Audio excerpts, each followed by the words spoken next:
Saya mulai dari pertanyaan yang kedua, Pak ya.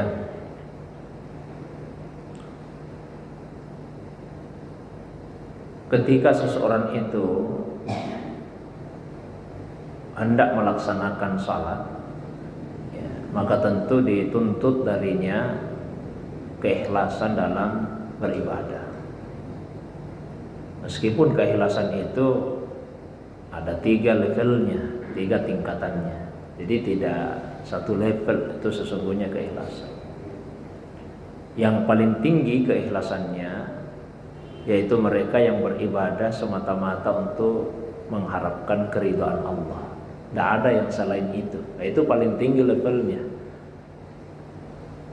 Tidak ada keinginan untuk masuk surga dengan salatnya. Tidak ada kekhawatiran karena kekhawatiran masuk neraka sehingga dia salat. Pokoknya ibtiga mardatillah saja. Ingin mendapatkan keridhaan dari Allah. Ini kan levelnya para nabi, para aulia, para muqarrabin yang dekat dengan Allah. Level keikhlasan yang kedua yaitu mereka yang beribadah selain mengharapkan keridhaan Allah juga mengharapkan imbalan di akhirat. Ya, dia mau masuk surga, takut masuk neraka. Dan itu tidak salah. Nah, kita diajari kan untuk berdoa. Allahumma inna nas'aluka ridhaka wal jannah. Ya Allah, kami memohon kepadamu ridhamu. Apa hanya sekedar ridha? Tidak, wal jannah, dan surga. Wa na'udzubika, dan kami berlindung kepadamu min sakhatika wan nar, dari murkamu dan api neraka. Itu ikhlas juga itu. Level 2. Ada keikhlasan pada level yang ketiga, yaitu selain mengharapkan ridha Allah, kemudian mengharapkan imbalan di akhirat, juga mengharapkan imbalan di dunia yang memang dijanjikan dari pelaksanaan ibadah itu. Ada orang rajin salat duha, Pak. Dia mengharapkan supaya rezekinya lapang, sehingga dia kemudian rajin salat duha. Ya, tidak ada masalah, boleh-boleh saja, asal rezeki itu diharapkan datangnya dari Allah. Dan itu tujuan ketiga setelah keridhaan Allah dan kemudian imbalan di akhirat. Nah, tentu saja supaya bisa ikhlas dalam beribadah, maka hal-hal yang bisa mengganggu itu sedini mungkin, sebisa mungkin untuk dihindari. Tidak membahas 2 pekan lalu sepertinya, Pak. Hal-hal yang mesti dijaga di dalam salat, menjaga hati, akal pikiran, perut, pandangan mata, termasuk pendengaran. Bukan hanya pendengaran kita, karena yang ditanyakan salat berjamaah juga pendengaran orang lain. Di antaranya seperti yang ditanyakan tadi, seperti bunyi HP itu. Kita jangan mengganggu pendengaran orang lain dengan bunyi dari HP tersebut. Nah, kita hindari sebisa mungkin. Cuma namanya kan kita manusia, kita berbaik sangka, mungkin lupa di off-kan. Ya, meskipun imam sekarang banyak yang kreatif juga. Bukan lagi cuma sekedar mengatakan lurus dan rapatkan shaf, biasa diingatkan, dan HP-nya harap dinonaktifkan. Ya, namanya kita manusia, diingatkan pun kadang-kadang masih lupa. Tapi kalau misalnya terjadi, Pak, ini sementara salat HP itu berdering, ya sudah, dimatikan saja, tidak ada masalah. Ada kadang-kadang yang membiarkan HP itu berdering di dalam salat karena merasa khawatir, jangan sampai batal salat saya kalau saya bergerak untuk mematikan HP. Tidak membatalkan, karena gerakan tambahan dalam salat yang tidak sama bentuknya dengan gerakan salat. Tadi kan sujud sahwi saya bahas itu, yang sama bentuknya, menambah ruku sujud.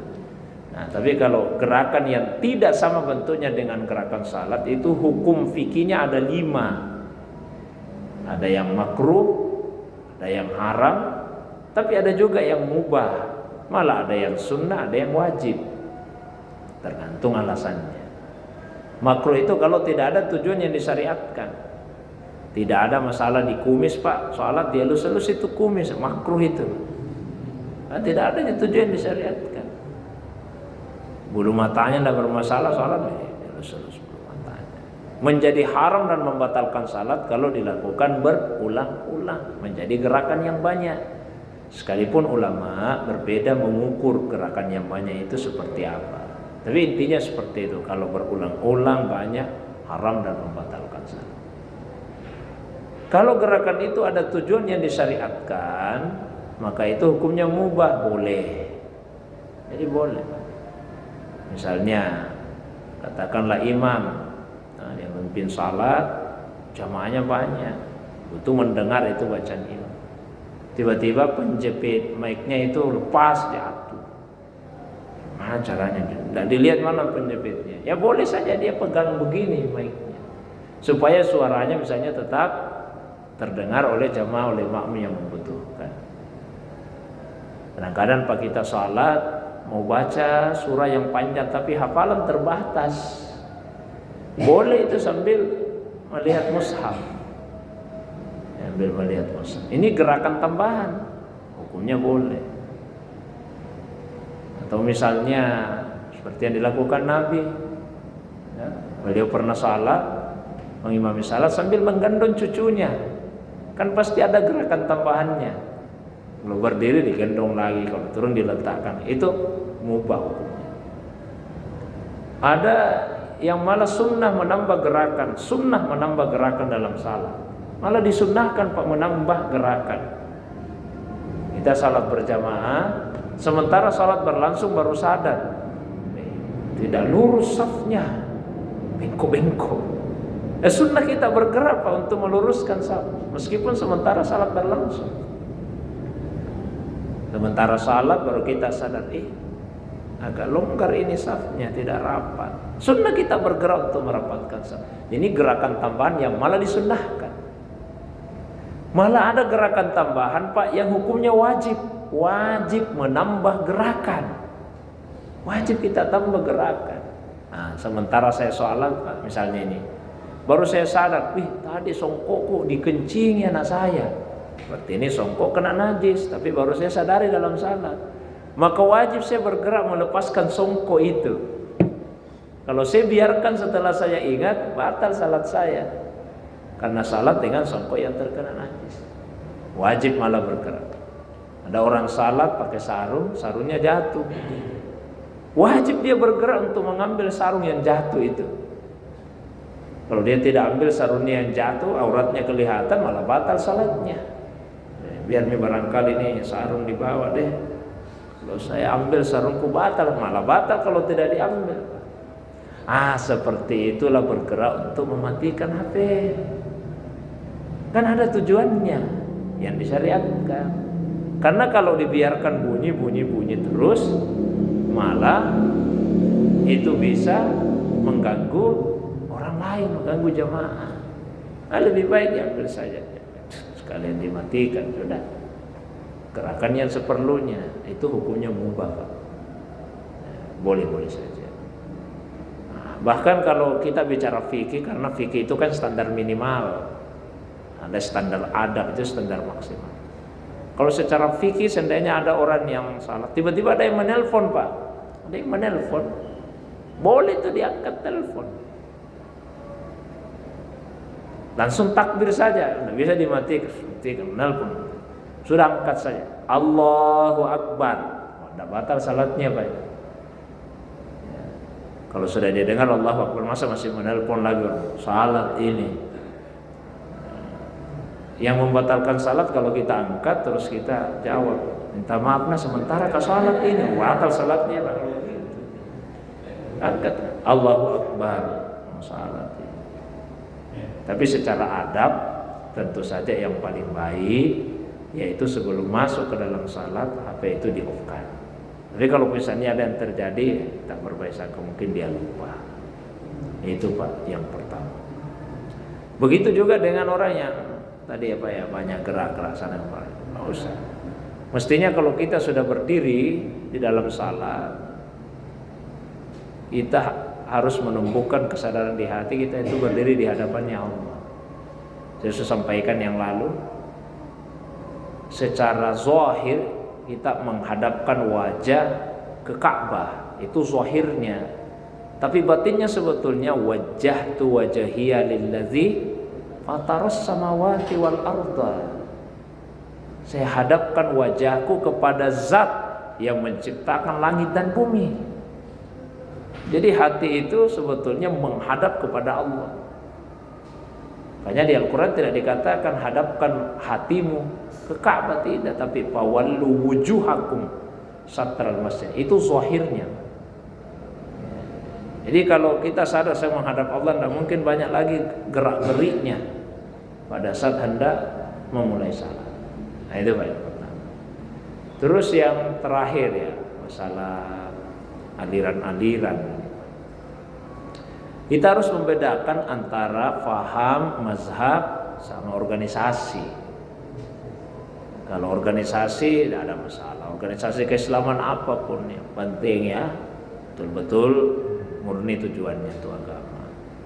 Mau NU, Muhammadiyah, tidak ada Al-Irsyad, apalagi Nahdlatul Watan, itu organisasi namanya, bukan aliran. Ya, bukan mazhab, bukan faham. Mazhab itu biasa digunakan untuk pendapat-pendapat fikih, kumpulan pendapat-pendapat fikih. Adalah mazhab Hanafiyah, mazhab Malikiyah, mazhab Syafi'iyah, mazhab Hanabilah. Kalau kaitannya dengan akidah biasa digunakan istilah faham. Faham atau ajaran Ahlus Sunnah wal Jamaah. Ada Mu'tazilah dan sebagainya. Nah, sekarang pertanyaannya tadi, sebaiknya kita mengikuti yang mana ini? Ya, kita mengikuti yang mana? Jadi Al-Quran itu memerintahkan fas'alu ahlaz zikri in kuntum la ta'lamun. Maka tanyalah kepada ahlaz zikri, ya, orang yang banyak berzikir dan dia punya ilmu. Para ulama kita tanya jika kita tidak mengetahui. Karena kalau kita mau memilih sendiri kan nanti sudah salah pilih. Tanya para ulama kita yang kita percayai keilmuannya, ya, dan kita percayai pengamalan agamanya. Ya, kita sudah menemukan, silakan kita ikuti. Jangan yang mudah untuk menyalahkan orang lain. Kalau ada satu kelompok, pokoknya hanya kelompoknya saja yang benar, yang selain dirinya itu salah semua. Jangan. Karena biasanya semakin luas wawasan itu, semakin sedikit penolakannya, semakin sedikit pengingkarannya. Kalau orang terlalu banyak mengingkari, itu ciri bahwa boleh jadi pengetahuannya belum begitu luas. Jadi ikuti yang pengamalan agamanya bagus, zikirnya, dan punya pengetahuan. Insya Allah kita akan selamat dalam memilih. Tapi hormati kalau ada orang lain yang mempunyai pilihan yang berbeda. Kalau boleh jadi itulah yang dianggapnya lebih baik. Tapi intinya adalah jangan mudah menyalahkan yang berbeda dengan kita. Apalagi membid'ahkan, apalagi sampai memvonis masuk neraka ini. Karena di Al-Quran itu sedikit sekali ayat yang langsung menunjuk orang ini masuk neraka. Sedikit sekali Pak itu ayat yang langsung menunjuk orang ini masuk neraka. Pak, yang disebut di Al-Quran siapa? Fir'aun. Yang disebut di Al-Quran Abu Lahab. Tidak banyak Pak itu orang-orang yang langsung disebut di Al-Quran ini masuk neraka. Kebanyakan itu yang mempunyai sifat-sifat orang kafir, orang fasik, orang zalim. Nah, sekarang ini kita kadang-kadang terlalu mudah menunjuk orang masuk neraka ini, bid'ah ini, salah ini, dan sebagainya. Yang mesti lapang dalam beragama. Mungkin itu Pak. Wallahu a'lam bishawab.